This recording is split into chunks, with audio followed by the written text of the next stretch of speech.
अस्सलाम वालेकुम नाजरीन, मैं हूं सनान हसन और आज हम बात करेंगे राइज ऑफ हमास के बारे में।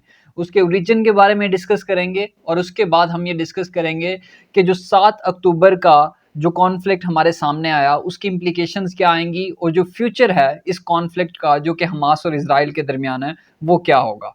शुरू करते हैं। पहला जो पॉइंट है हमारे पास वो है कि हमास का इंट्रोडक्शन अगर मैं इसकी बात करूं तो 1987 में ये एज अ पॉलिटिकल ऑर्गेनाइजेशन के तौर पे हमारे सामने आते हैं, लेकिन जो वेस्टर्न वर्ल्ड है वो इसको एक मिलिटेंट ग्रुप के नाम से जानता है और वो ये कहता है कि ये एक बेसिकली पॉलिटिकल ऑर्गेनाइजेशन नहीं है बल्कि एक मिलिटेंट ग्रुप है।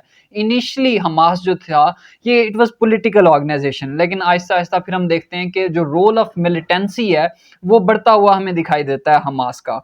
ओरिजिन के बारे में अगर मैं बात करूं, जैसे मैंने बताया कि 1987 में ये ऑर्गेनाइजेशन हमारे सामने आती है। सो इसके जो फाउंडर थे उनका नाम था शेख अहमद यासीन।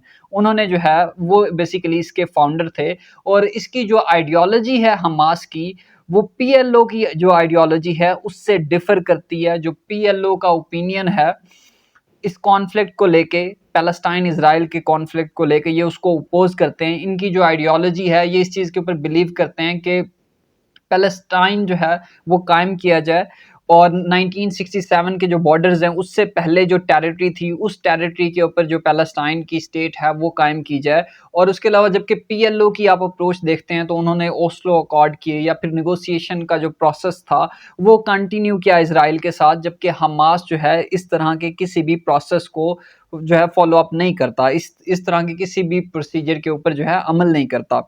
अगर हम इसकी लीडरशिप की बात करें तो इनके जो करंट सॉर्ट ऑफ लीडर हैं वो इस्माइल हानिया साहब हैं। और इस्माइल हानिया की अगर मैं बात करूं तो ये इनके पॉलिटिकल चीफ हैं। और दूसरी तरफ हमारे पास यहिया सिनवार साहब हैं जो कि गाजा के लीडर हैं और मोहम्मद दैफ साहब हैं जो कि इनके मिलिट्री लीडर हैं।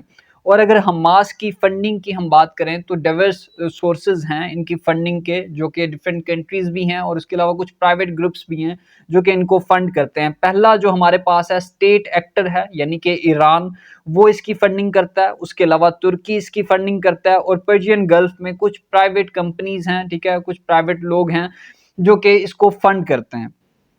इसके साथ साथ अगर हम गवर्निंग दी गाजा की बात करेंगे, कैसे गाजा को गवर्न कर रहे हैं, 2006 में इलेक्शंस होते हैं और जैसे ही इलेक्शंस होते हैं तो वहाँ पे हमास जो है वो इलेक्शन जीत जाता है और वहाँ पे अपनी गवर्नमेंट कायम कर लेता है। तब से जो है ना ये वहाँ पे लीड कर रहा है गाजा को। लेकिन 2007 से ऑनवर्ड्स अब तक अगर हम इनकी एडमिनिस्ट्रेशन को देखें तो चाहे जुडिशरी के हवाले से हो या फिर बाकी ओवरऑल जो इनका सेटअप है, जो लीड करने का जो इनका मेथड है, रूल करने का जो इनका मेथड है वो बेसिकली अथॉरिटेरियन है। अथॉरिटेरियन वे में जो है ये रूल करते हैं। और मीडिया के हवाले से अगर हम बात करें या फिर जो है रिप्रेशन ऑफ ओपोजिशन हो या ह्यूमन राइट्स अब्यूजेस हो, इस हवाले से कंसर्न रहे हैं इंटरनेशनल कम्युनिटी को, इवन वहाँ के लोगों को भी जिन लोगों को ये रूल कर रहे हैं, हमास जहाँ पे रूल कर रहा है। आइडियोलॉजी की बात मैंने आपके सामने पहले ही डिस्कस की कि इनकी आइडियोलॉजी यही है कि जो वॉर ये बेसिकली लड़ रहे हैं इसराइल के साथ, ये टेरिटोरियल वॉर तो है ही, उनके सर्वाइवल की वॉर तो है ही, लेकिन वो इसको कंसिडर करते हैं कि this is holy war basically.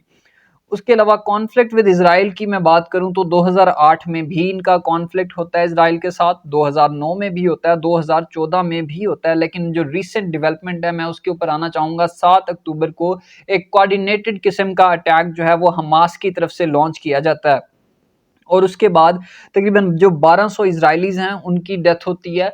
लेकिन जो रिटेलिएट करता है इसराइल वो बड़ा ही ब्रूटल वे में करता है। फिर सिविलियन कैजुअल्टीज हमारे सामने बहुत ज़्यादा आती हैं। 30,000 प्लस लोग जो हैं वो अब तक उनकी डेथ हो चुकी है जब से इसराइल ने रिटेलिएट किया है। यूएन में डिफरेंट रेजोल्यूशंस पास की गई इसराइल को रोकने के लिए, इसराइल को वॉर क्रिमिनल तक डिक्लेयर कर दिया गया। लेकिन फिर भी जो वेस्टर्न इंस्टीट्यूशंस है, ज़ाहिर है वो इस तरह के मैनिपुलेटेड इंस्टीट्यूशंस हैं जो सॉर्ट ऑफ ये जो सारा कॉन्फ्लिक्ट हमारे सामने चल रहा है इसकी बुनियाद ही उन्हीं इंस्टीट्यूशंस ने रखी है, चाहे यूनाइटेड नेशन हो या फिर जो आजकल जो करंट वर्ल्ड ऑर्डर है, जो इंटरनेशनल स्ट्रक्चर है, इसकी बुनियाद रखी ही उन्हीं ब्रिटिशर्स ने थी। ये जो कॉन्फ्लिक्ट आपको दुनिया में दिखाई देते हैं, चाहे वो कश्मीर का हो या पैलेस्टाइन इसराइल का हो, उन्होंने डिवीजन ही इस तरीके से की।